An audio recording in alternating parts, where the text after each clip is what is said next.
आज हम पढ़ेंगे यूजीसी एनटीए नेट जेआरएफ परीक्षा जून 2021 का सबसे लेटेस्ट पेपर जो है वो पढ़ेंगे। द्वितीय प्रश्न पत्र है, प्रथम पाली में है, विश्लेषण सहित व्याख्या है इसकी। कब पेपर हुआ? ये 26 दिसंबर 2021 को। पूर्णांक 200 नंबर का। क्वेश्चन कितने थे? 100। समय कितना था? 3 घंटे। क्वेश्चन कैसे हुए थे? ऑनलाइन हुए थे। सीबीटी तो कंप्यूटर बेस्ड चॉइस। तो पहला क्वेश्चन इसमें है, चंद बरदाई ने पृथ्वीराज रासो में निम्नलिखित में से मुख्यतः किस छंद का प्रयोग किया था? चंद बरदाई ने पृथ्वीराज रासो में निम्नलिखित में से मुख्यतः किस छंद का प्रयोग किया था? तो कवित्त का किया था। कवित्त। कवित्त को ही छप्पय छंद भी कहते हैं। कवित्त का प्रयोग किया था। और चंद बरदाई को शुक्ल जी ने हिंदी का प्रथम कवि और पृथ्वीराज रासो का प्रथम महाकाव्य माना है। दूसरा क्वेश्चन है, कविता के इसमें पृथ्वीराज रासो में 68 छंद हैं और 69 सर्ग है। सर्ग या अध्याय, 69 अध्याय या सर्ग है और 68 छंदों का प्रयोग किया है। कविता क्या है? निबंध चिंतामणि के किस भाग में संकलित है? तो चिंतामणि भाग 1 में संकलित है। भाग 1 कब आया? चिंतामणि भाग 1 1939 में शुक्ल जी द्वारा लिखा गया है। ये स्वयं में संकलित निबंध है। भाव या उत्साह, श्रद्धा और भक्ति, करुणा, लज्जा और ग्लानि, लोभ और प्रीति, घृणा, ईर्ष्या, भय, क्रोध आदि। शुक्ल जी का भाग 1 चिंतामणि प्रथमता जो है विचार वीथी नाम से 1930 में प्रकाशित हुआ था। कब प्रकाशित हुआ? 1930 में। अगला क्वेश्चन, क्वेश्चन नंबर 3 है, प्रभाववादी आलोचना के संबंध में कौन सा कथन सत्य है? प्रभाववादी आलोचना में अवचेतन मन का महत्व होता है। पदम सिंह शर्मा आलोचनात्मक पद्धति प्रभाववादी आलोचना के जनक हैं। आलोचक स्वयं एक प्रकार की आलोचना करने लगता है। सहृदय आलोचक काव्यकृत को कर प्रभाव ग्रहण करता है। इसमें कौन सा सही है ये देखना है। तो इसमें कौन सही है? पहला और दूसरा शायद सही है। डी ऑप्शन सही है, यानी दूसरा और चौथा सही है। पदम सिंह शर्मा की आलोचनात्मक पद्धति जो प्रभाववादी है और सहृदय आलोचक काव्यकृत को पढ़कर प्रभाव ग्रहण करता है। ये दो सही है, दूसरा और चौथा। क्वेश्चन नंबर 4 है, पदम सिंह शर्मा तथा शांतिप्रिय द्विवेदी हिंदी के प्रमुख प्रभाववादी समीक्षक। कैसे प्रभाववादी समीक्षक हैं? चंदनबाला रास के रचयिता कौन है? तो आशु कवि हैं। चंदनबाला रास के रचयिता आशु कवि हैं। इनके द्वारा रचित अन्य ग्रंथ है जीव दया रास। नेमिनाथ रास ने क्या लिखा है? नेमिनाथ रास किसकी रचना है? मुनि सुमत गण की है। रेवंत गिरी रास किसकी रचना है? विजय सेन सूरी की रचना है। श्रावकाचार्य किसकी रचना है? देवसेन की रचना है। स्थूल भद्र रास किसकी रचना है? जिन धर्म सूरी की रचना है। अगला क्वेश्चन है, प्रकाशन वर्ष के अनुसार रचनाओं का सही क्रम बताना है। मध्यकालीन बोध का स्वरूप, हिंदी साहित्य का आदिकाल, कबीर, हिंदी साहित्य की भूमिका। सबसे पहले क्या हो जाएगा? 1940 में हिंदी साहित्य की भूमिका। कबीर हो जाएगा 1941 में। आदिकाल हो जाएगा 1952 में। और मध्यकालीन बोध का स्वरूप हो जाएगा 1970 में। ये सभी किसकी रचना है? हजारी प्रसाद द्विवेदी की। अगला क्वेश्चन है, क्वेश्चन नंबर 6 है, निम्नलिखित में से किस उपन्यास में ईस्ट इंडिया कंपनी द्वारा भारत के आर्थिक शोषण और लूट का यथार्थ चित्रण हुआ है? तो इसमें किसमें हुआ है? परीक्षा गुरु में। किसके द्वारा रचित है? लाला श्रीनिवास द्वारा। कब लिखा गया? 1882 में। शुक्ल जी परीक्षा गुरु को अंग्रेजी के ढंग का हिंदी का पहला मौलिक उपन्यास माना है। अगला क्वेश्चन है, हाय रुक गया यही संसार, बना सिंदूर अनल अंगार, वात हत लतिका वो सुकुमार, पड़ी है चित्राधार। इस काव्यांश का प्रतिपाद्य क्या है? तो क्या है इसमें? पुरुष के बिना स्त्री का कोई अस्तित्व नहीं है, ये इसका प्रतिपाद्य है। इस पंक्ति के रचयिता कौन है? सुमित्रा। किस रचना से है ये? किस रचना से है ये? परिवर्तन। परिवर्तन रचना से है।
यहाँ देख लेते हैं। और विस्तार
कर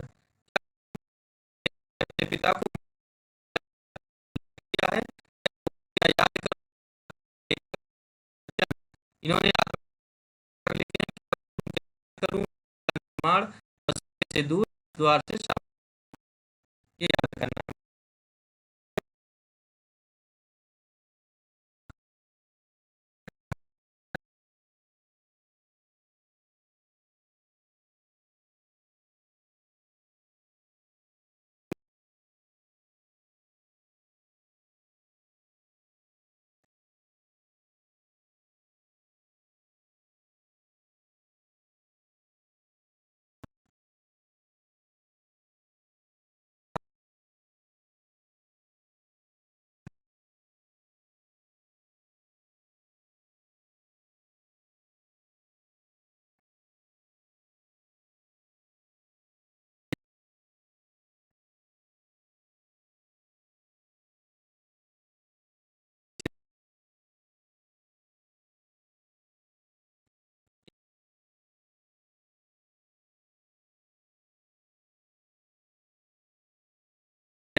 डायरेक्ट एंड के लिए है।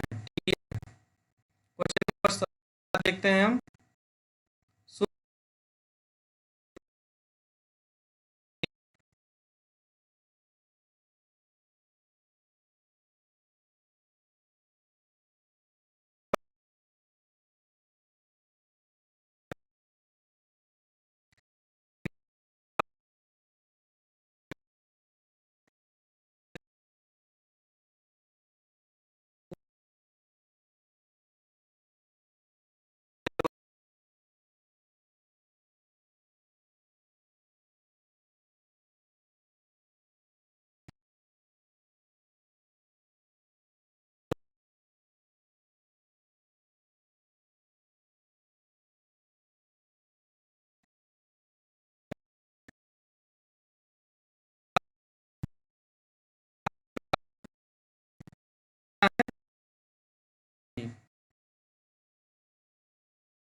जिनको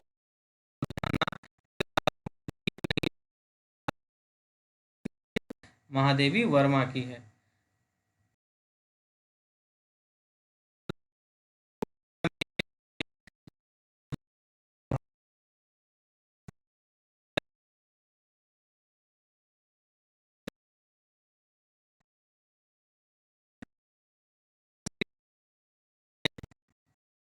श्रीनिवास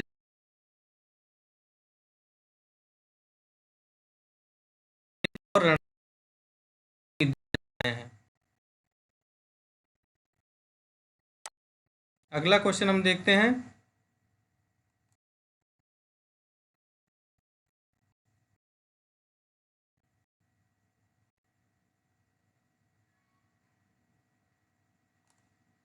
अगला क्वेश्चन हम देखते हैं।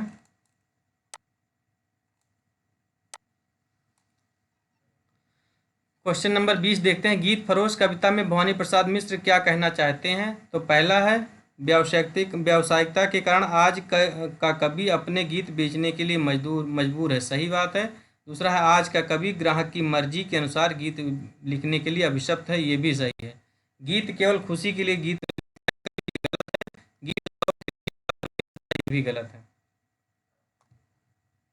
अगला क्वेश्चन देखते हैं हम, क्वेश्चन नंबर 21। तो इसमें क्या पहला दूसरा सही, यानी ये वाला सही है। क्वेश्चन नंबर हम देखते हैं 21। अभिकथन है, एक अभिकथन के रूप में तथा दूसरा उसके कारण के रूप में। वीर कर्म से अलग वीरत्व का अस्तित्व नहीं, क्योंकि वीरत्व का अभिव्यक्ति कठोर साधना में होती है। पहला है कि वीर कर्म से अलग वीरत्व का अस्तित्व नहीं है। दूसरा है क्योंकि वीरत्व की अभिव्यक्ति कठोर साधना में होती है। तो पहला भी सही है, दूसरा भी सही है और इसकी व्याख्या भी सही है। अगला क्वेश्चन है, किसी वस्तु स्टेटमेंट है, किसी वस्तु के प्रत्यक्ष ज्ञान या भावना से हमारी अपनी सत्ता के क्रोध का जितना अधिक तिरोभाव और हमारे मन की उस वस्तु के रूप में जितनी पूर्ण परिणत होगी, उतनी ही सौंदर्य की अनुभूति कही जाएगी। किसका है?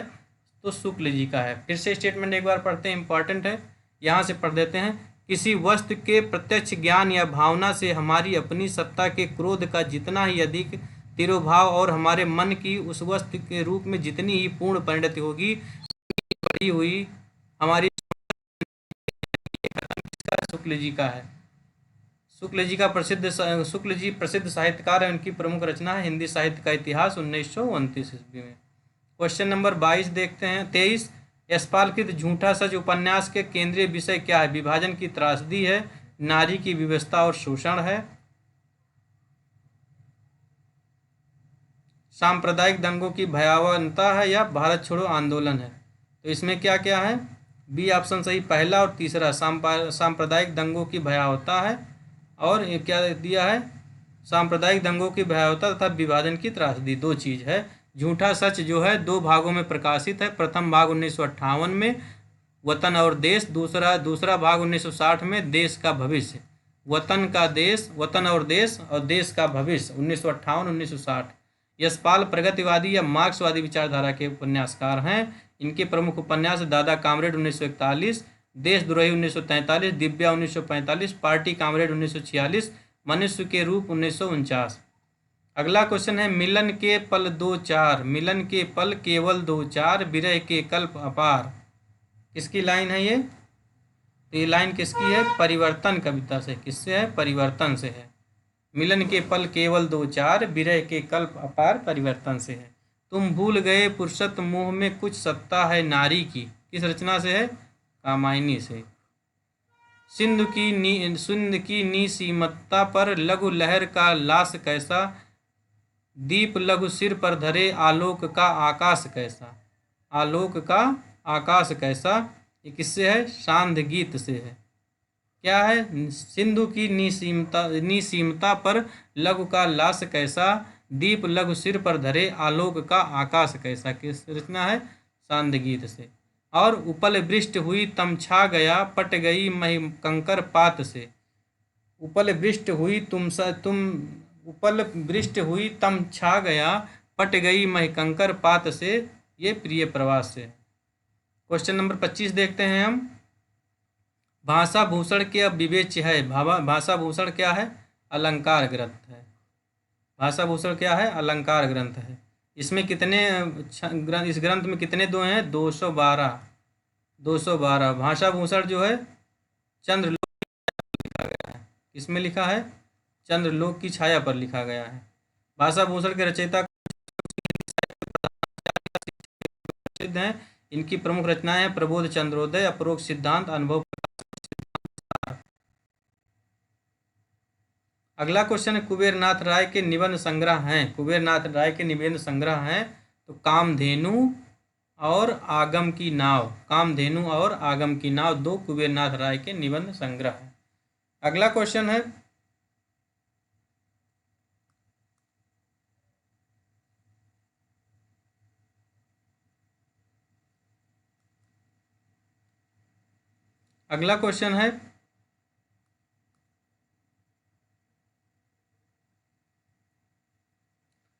प्रकाशन वर्ष के अनुसार रचनाओं का सही क्रम बताना है।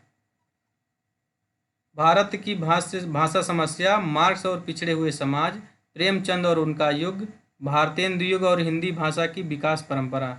तो प्रेमचंद और उनका युग पहले 1952 में है। प्रेमचंद और उनका युग 1952 में है। भाषा की समस्या 1978 में है। और भारतेंदु युग और हिंदी भाषा की विकास परंपरा ये किसका है?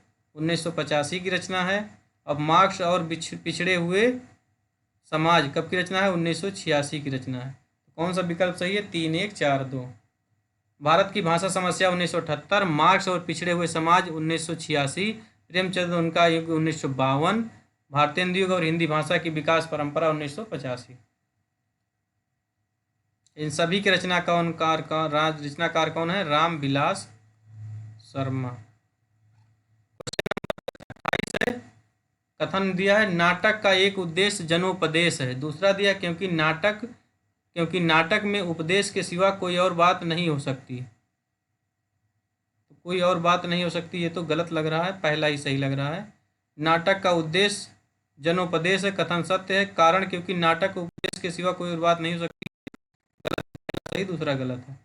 अगला क्वेश्चन नंबर 29 है चित्तौर का सर्वनाश किसकी रचना है? रूपनारायण पांडे की है। चित्तौर का सर्वनाश रूपनारायण पांडे की है।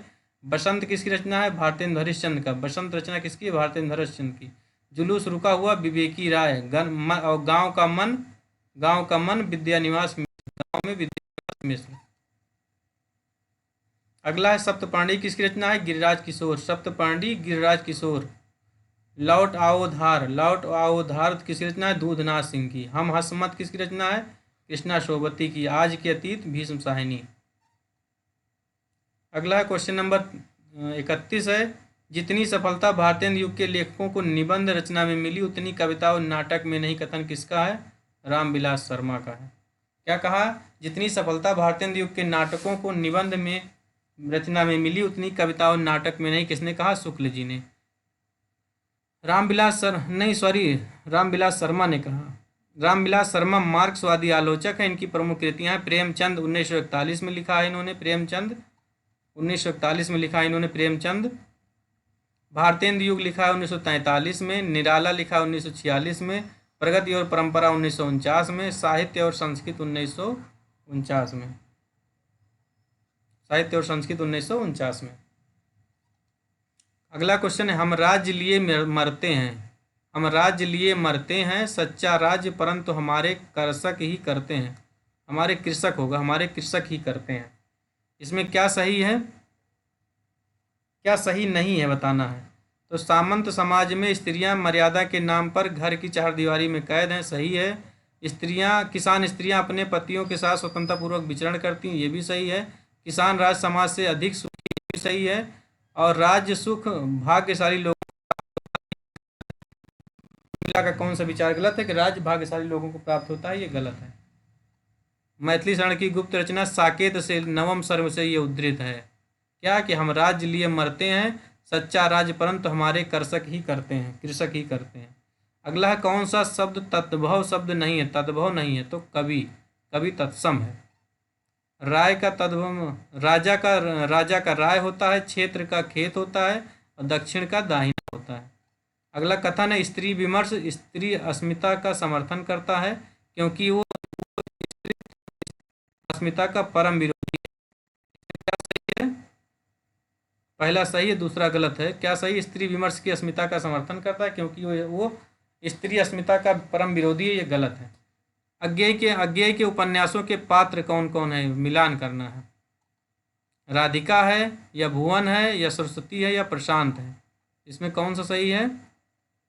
दूसरा, तीसरा। भुवन और सरस्वती पात्र हैं। शेखर एक जीवनी में पात्र कौन है? शेखर है, सरस्वती है, शारदा है, शशि है। नदी के द्वीप में कौन है? भुवन, रेखा, गौरा और चंद्र माधव। अपने अपने अजनबी में सेल्मा और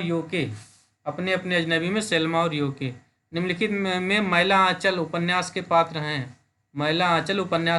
हैं। कौन कौन से हैं? कमला हैं और सहदेव मिसिर हैं। कमला और सहदेव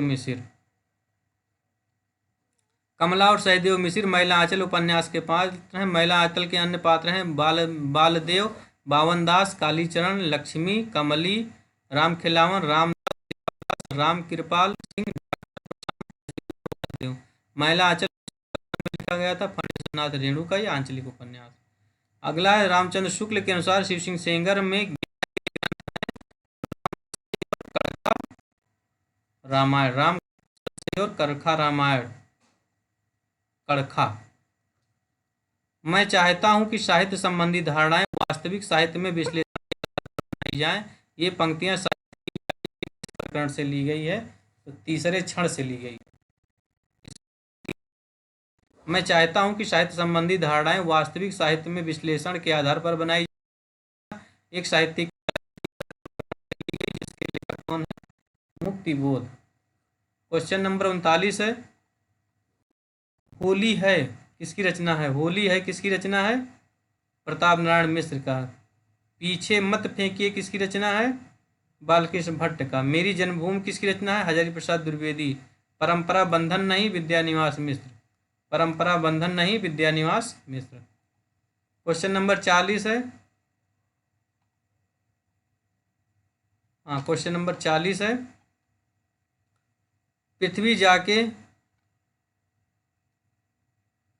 पृथ्वी जाके जोई अंग परी, स्वान पूछ कोटिक जो लागे सुध न काहू करी।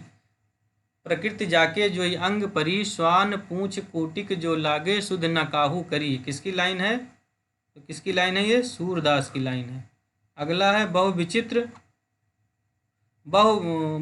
चित्र बनाए के हरि रचियो क्रीड़ा रास, जहि ना इच्छा झूल की ए बुध के हे पास। किसकी रचना है?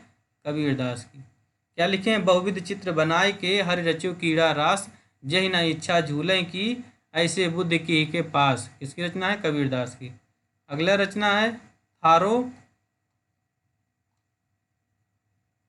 थारो रूप देखिया अटकी, कुल कुटुंब सजल सकड़ बार बार हटकी। ये राजस्थानी भाषा मिल रही है, तो ये मीराबाई की। थारो रूप देखा अटकी, कुल कुटुंब सजन सकल बार बार हटकी।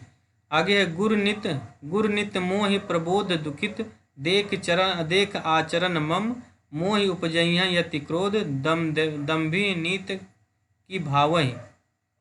गुर नित मोहि प्रबोध दुखित, देख आचरण मम मोहि उपजहि अति क्रोध, दम्भी नीति के भावहि। तुलसीदास की रचना। क्वेश्चन नंबर 41 देखते हैं हम। पुरुर्वा और पुरुस्तम परेहि दुरापना वात इवा हमस्मि। उर्वशी का तृतीय अंक इस बीज का भाव केंद्रित है। स्रोत है इसका ऋग्वेद, यजुर्वेद, तैत्रीय उपनिषद या ब्रह्मवर्त पुराण। तो क्या है? ऋग्वेद। पुरुस्तम परेहि पुरा दुरापना वात युवा हमस्मि, ऋग्वेद से है। उर्वशी महाकाव्य के रचयिता दिनकर है। इसमें कुल कितने अंक हैं? 5 अंक हैं।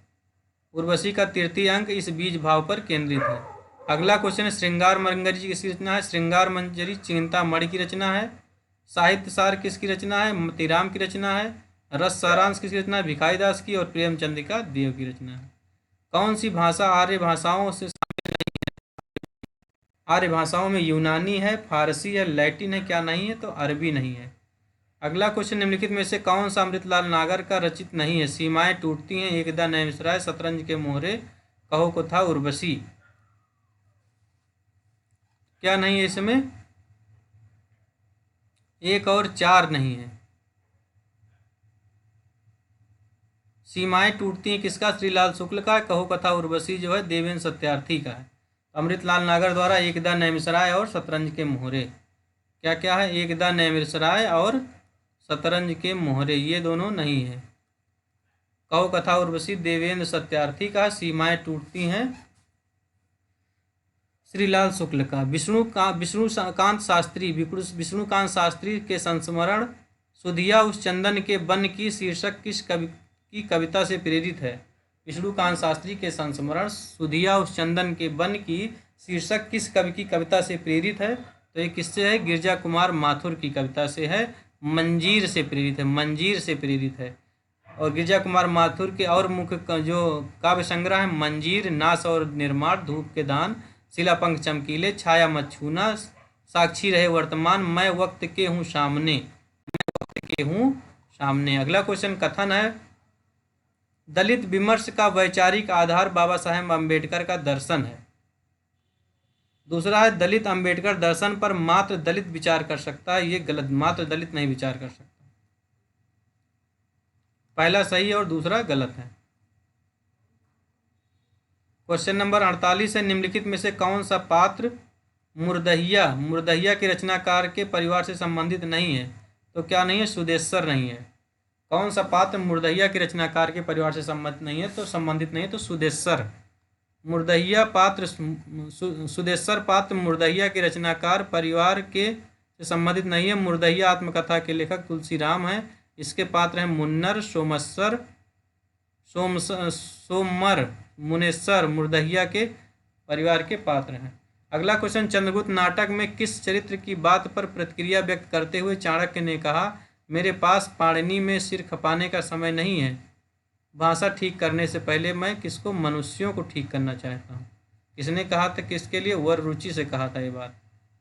वर रुचि की किस चरित्र की बात पर प्रतिक्रिया व्यक्त किया था? तो वर रुचि। मेरे पास पाणिनि में सिर खपाने का समय नहीं है, भाषा ठीक करने से पहले मैं मनुष्यों को ठीक करना चाहता हूँ।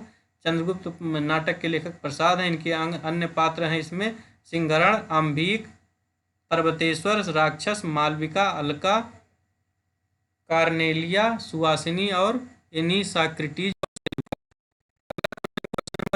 ब्रज भाषा गद्य में लिखी गई टीका में कौन सा असंगत है? ब्रज भाषा गद्य में लिखी हुई टीका की सूची में कौन सा असंगत है? तो बिहारी सस्सई की टीका भगवान दीन सही है। कविप्रिया की टीका हरिचरण दास सही है। रामचंद्रिका की टीका जानकी प्रसाद ये भी सही। रसिक प्रिया की टीका ईश्वर नारायण ये गलत है। रसिक प्रिया की टीका किसने लिखा है? सूरत मिश्र ने। किसने लिखा है? सूरत मिश्र ने। हमने 50 क्वेश्चन, अच्छा अभी एक बचा हुआ 47। मुख कमल समीप सजे थे, दो किसलय के पुरैन के, जलबिंद सदृश ठहरे कब, उन कानों में दुख किनके। कमल समीप सजे थे, दो किसलय से पुरैन के, जलबिंद सदृश ठहरे कब, उन कानों में दुख किनके। ये किस रचना से है? तो सी इसमें दिया है। ये रचना प्रसाद की आंसू से लिया गया, प्रसाद की रचना आंसू से लिया गया है। तो इस तरह हमने 50 क्वेश्चन पढ़ लिया। अब मिलते हैं नेक्स्ट क्लास में। नहीं, वीडियो बहुत लंबा हो जाएगा, थोड़ा थोड़ा पढ़ेंगे। 50 क्वेश्चन डेली, लेकिन डिटेल में पढ़ेंगे। Thank you.